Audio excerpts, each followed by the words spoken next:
आता है भूखे लोगों को जो सेहत की दवा देता है। हम भूखे लोगों को संयम और धैर्य सिखा रहे हैं। अरे जाके नमन करिए उनके चरणों में कि वो गिरबान नहीं पकड़ रहे हैं। नहीं, वो लोहिया ने कहा था जिंदा कौमें 5 वर्ष इंतजार नहीं करती। धीरेन्द्र भाई, आप तो हर आंदोलन में रहे हो, जानते हो। लोहिया को भी जानते हो, जयप्रकाश जी को भी जानते हो, चरण सिंह के साथ आप रहे। हमारे पास जो खबरें आ रही है अमिताभ जी, उसमें यह खबर भी है कि अब सिर्फ कॉलर पकड़ने भर से नहीं, अब उत्तराखंड के जो लोग हैं वो उस कदर पीड़ित और प्रताड़ित और शोषित महसूस कर रहे हैं कि वो हवाई और हेलीकॉप्टर से उड़ने वाले नेताओं के खिलाफ हिंसात्मक भी हो सकते हैं।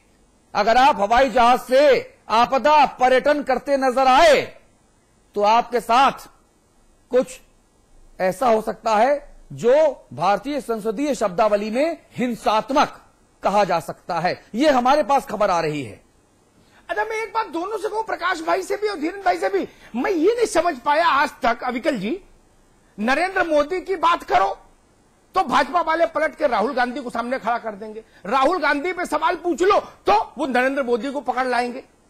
अरे दोनों गलत क्यों नहीं हो सकते भाई? मैं ये नहीं समझ पाया। अपने का जवाब नहीं देते, अपने मुकदमे की पैरवी नहीं करते, दूसरे का मुकदमा नंबर बताने लगते हैं। ये क्यों है भाई? प्रकाश जी। जी, अमिताभ जी, आपने सवाल खड़ा किया है। मैं बताना चाहूंगा दोनों में एक मौलिक अंतर है। हमारे राज्य के अंदर आपदा आई थी और उस आपदा में ये अपेक्षा की गई थी सरकार के स्तर पर भी, भारत सरकार के स्तर पर भी, कि इस आपदा जो रेस्क्यू ऑपरेशन है, इस रेस्क्यू ऑपरेशन को प्रभावित करेगा हवाई दौरे में उस स्थान पर उतरना। इसलिए ये अपेक्षा की गई थी कि कोई भी वीवीआईपी यहां इस प्रकार के दौरे न करे जिसमें वो हेलीपैड पे उतर करके वहां भ्रमण करने का कार्य करें, जिससे वो स्थानीय प्रशासन डिस्टर्ब होगा और वो रेस्क्यू ऑपरेशन प्रभावित होगा। ये बात जब माननीय नरेंद्र मोदी जी को कही गई तो उन्होंने इसको सहर्ष से स्वीकार किया। उन्होंने कहा सरकार जिस तरह से भी प्रबंधन कर रही है ये उसका विवेक है और उसको कतई हम डिस्टर्ब नहीं करेंगे। और उन्होंने केवल और केवल हवाई सर्वेक्षण किया जिससे प्रबंधन में कहीं, रेस्क्यू ऑपरेशन में कहीं कोई डिस्टर्बेंस नहीं हुआ। और उसके बाद उन्होंने देहरादून में रह करके अपने उन जितने भी प्रभावित परिवार थे उन परिवारों को किस तरह से यहां से वापस भेजा जाए इसकी व्यवस्था वहां पर सुनिश्चित की। राहुल गांधी जी के दौरे पर एक मौलिक अंतर था कि वो दौरे पर उतरे गौचर में और गौचर के बाद सारा प्रशासन उनके आगे पीछे घूमता रहा, कहीं कोई घटना न हो जाए, कोई विषय न हो जाए, नेता उनके आगे पीछे घूमते रहे। मैं गुप्तकाशी में था, मैं वापसी में आ रहा था तो देखा गाड़ियों का काफिला झंडे बैनर लगा करके वहां जा रहे थे और वो केवल ऐसे जैसे कोई मोर्चा फतह करने जा रहे होंगे। और वो गाड़ियों का काफिला, उनके पीछे भागते समय के फोटो छपे हैं आज अखबारों में और वो फोटो भी छपे हैं। आज केंद्रीय मंत्री भाग रहे हैं और मतलब मुझे तो अच्छा नहीं लगा इस वजन के साथ और इस उम्र पे भागना ठीक नहीं, सेहत के लिए। डॉक्टर का है तो भले जॉगिंग पे ना जाएं, लेकिन राहुल जी के पीछे इस कदर दौड़ रहे हैं जैसे एकदम अब ओलंपिक फतह करने जा रहे हैं और थोड़ा उम्र भी है, सब इस वक्त भागना। अतुल जी, क्योंकि इसमें इन दोनों में ये मौलिक अंतर था, इन दोनों के भ्रमण पर।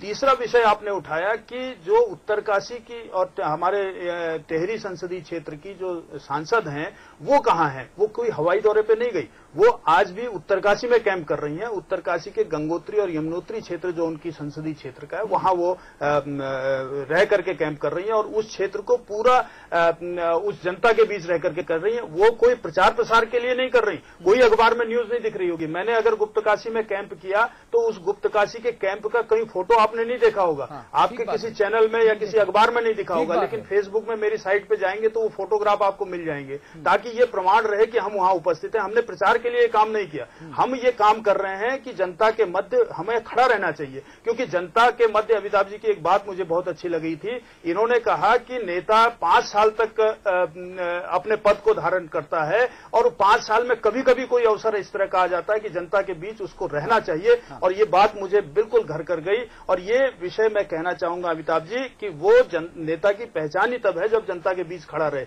आक्रोश झेले। आक्रोश, वो जनता अगर आक्रोशित है फिर गले रख करके रोटी भी है, गले लग करके वो आपके पास आकर के आपसे दुखड़ा नहीं बताएगी तो किसके पास जाकर के अपनी बात कहेगी? तो ये समझना चाहिए। अगर हवाई दौरे से आज आक्रोश जनता का है तो इस आक्रोश को भी नेताओं को समझना। एक ब्रेक का वक्त हो रहा है, ब्रेक ले रहे हैं, फिर देवभूमि के देवदूतों की मैं बात करूंगा क्योंकि हम सब कुछ गलत ही गलत दिखाएं ये भी सही नहीं है। उत्तराखंड में बहुत सारे वीर जवान हैं, बहुत हिम्मती उत्तराखंड के आम लोग हैं जिन्होंने अपने घर का एक एक दाना अपने बच्चों के पेट में नहीं, जो बाहर से फंसे हुए लोग थे उनके बच्चों को दिया। ऐसे लोग भी हैं, हम उनकी भी बात करेंगे क्योंकि उनके बिना हमारी ये चर्चा ये अधूरी है। और हम ऐसे आम उत्तराखंडियों के चरणों में नमन करते हैं जो आज अपनी जिम्मेदारी समझकर ईमानदारी से शासन प्रशासन के साथ काम कर रहे हैं और अपने स्तर पर जो लोग फंसे हुए हैं उनकी मदद कर रहे हैं। समाचार प्लस की पूरी संपादकीय टीम ऐसे वीर बहादुर उत्तराखंडियों को नमन करती है। देवभूमि के देवदूत हम आपको दिखाएंगे ब्रेक के उस पार। लाशों का अंबार देखने उड़न खटोले से पहुंचे सियासतदान, गुस्साई जनता बोली हवाई दौरा नहीं राहत दो। उत्तराखंड में आई दैवीय आपदा में उत्तराखंड सरकार और सेना के संयुक्त प्रयासों से चल रहा है युद्ध स्तर पर राहत एवं बचाव कार्य। राज्य सरकार द्वारा उपलब्ध कराए गए 15 और सेना के 20 हेलीकॉप्टरों ने हजारों लोगों को सुरक्षित स्थानों पर सकुशल पहुंचाया है। उत्तराखंड सरकार और सेना के अथक प्रयासों से अब तक 90,000 लोगों को सुरक्षित भेज दिया गया है व बाकी बचे 10,000 लोग सुरक्षित स्थानों पर हैं और उनको भी शीघ्र ही घर भेज दिया जाएगा। आपदा पीड़ितों को घर तक पहुंचाने के लिए 1,000 बसों एवं 400 छोटे वाहनों की निःशुल्क सेवा, पीड़ितों को उनके घरों तक पहुंचाने के लिए निःशुल्क रेल व बसों की सेवा और उन्हें रास्ते के खर्च के लिए 2,000 रुपए प्रति व्यक्ति दिए जा रहे हैं। उत्तराखंड आज गंभीर दैवीय आपदा का सामना कर रहा है। सरकार और सेना प्रत्येक जीवन को बचाने का प्रयास कर रही है। आपदा से प्रभावित परिवारों की क्षतिपूर्ति शासन करेगा और प्रभावित क्षेत्रों के पुनर्निर्माण का काम भी शीघ्र ही शुरू कर दिया जाएगा। प्रत्येक जीवन अमूल्य है, उसकी रक्षा करना हमारा कर्तव्य है। आइए इस संकट की घड़ी में एक दूसरे का साथ दें। उत्तराखंड सरकार मुसीबत की इस घड़ी में साथ रहने की प्रतिज्ञा।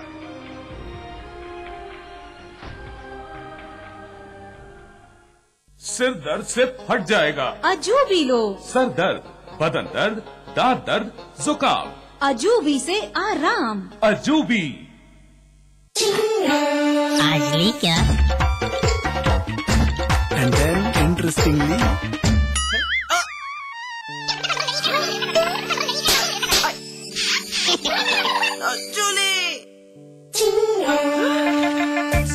refreshing mini gums. आज ली क्या? 3 states, 11 colleges. Placement pioneer in North India. 1,600 placements this year. Devbhoomi Group of Institutions. Turn dreams into reality.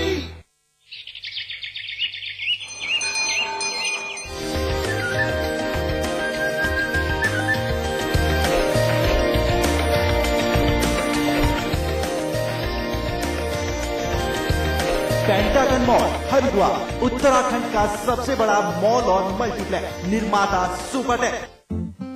खोल दो इन खिड़कियों को, इन दरवाजों को, हाथों को फिर से हाथों में डालो। किसी को गुदगुदाओ, किसी को गोद उठाओ, दोस्ती करो, मोहब्बत करो। पास पास आओ,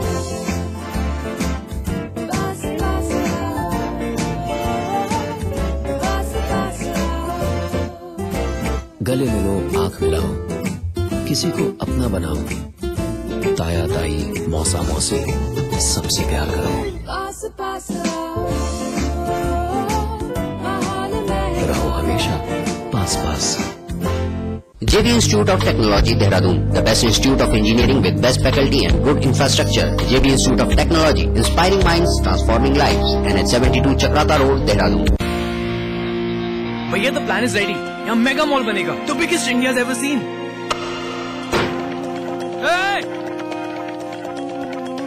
यहाँ स्टेडियम बनना चाहिए।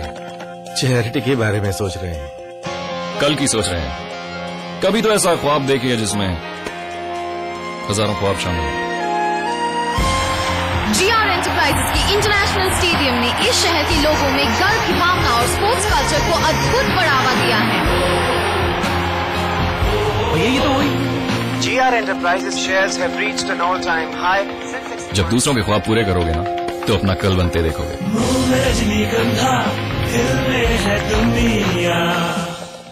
विराज कंस्ट्रक्शन प्रस्तुत करते हैं आपके शहर लखनऊ में फैजाबाद रोड पर संपूर्ण आवासीय योजना BBD ग्रीन सिटी। निर्माण कार्य तीव्र प्रगति पर। आज ही संपर्क करें। लाशों का अंबार देखने उड़न खटोले से पहुंचे सियासतदान। गुस्साई जनता बोली, हवाई दौरा नहीं, राहत दो। जी, तो जनता में काफी ज्यादा गुस्सा है। जनता यही कह रही है कि आप हमारे पैसे से ऐश मत कीजिए। आप ये आपदा प्रबंधन के नाम पर आपदा पर्यटन मत कीजिए साहब, आप हमें राहत दीजिए। और पहाड़ पर जो ये प्रलय आई है, नेताओं का जो ये दौरा शुरू हुआ, हवाई दौरा, कुछ ने कहा कि हम आपदा से आहत हैं, तो विरोधियों ने दौरे को आपदा पर्यटन का नाम दिया। सरकार की तरफ से मुआवजे को बढ़ाने का फैसला किया गया, लेकिन चर्चा में वो लोग पीछे छूट गए जो काफी कुछ खोने के बावजूद आपदा पीड़ितों की मदद में लगे हुए हैं। आज समाचार प्लस देवभूमि के उन देवदूतों से आपको रूबरू करा रहा है। और मैं बार बार कह रहा हूं, मैं बहुत भावुक हूं इस वक्त, मैं बार बार कह रहा हूं कि मैं उत्तराखंड के उन आम निवासियों को नमन करता हूं जिन्होंने तन मन धन से उन लोगों की मदद की जो आपदा के शिकार हुए और जिनकी मदद करने का असली जिम्मा जनप्रतिनिधियों के ऊपर, सिस्टम और सरकार के ऊपर था। उन्होंने मदद नहीं की। आम उत्तराखंडियों ने उन लोगों को दैवीय आपदा से हर संभव मदद के जरिए बचाया, बाहर निकाला। सफल ना हुए तब भी मदद जरूर की। मिलिए देवभूमि के ऐसे देवदूतों से।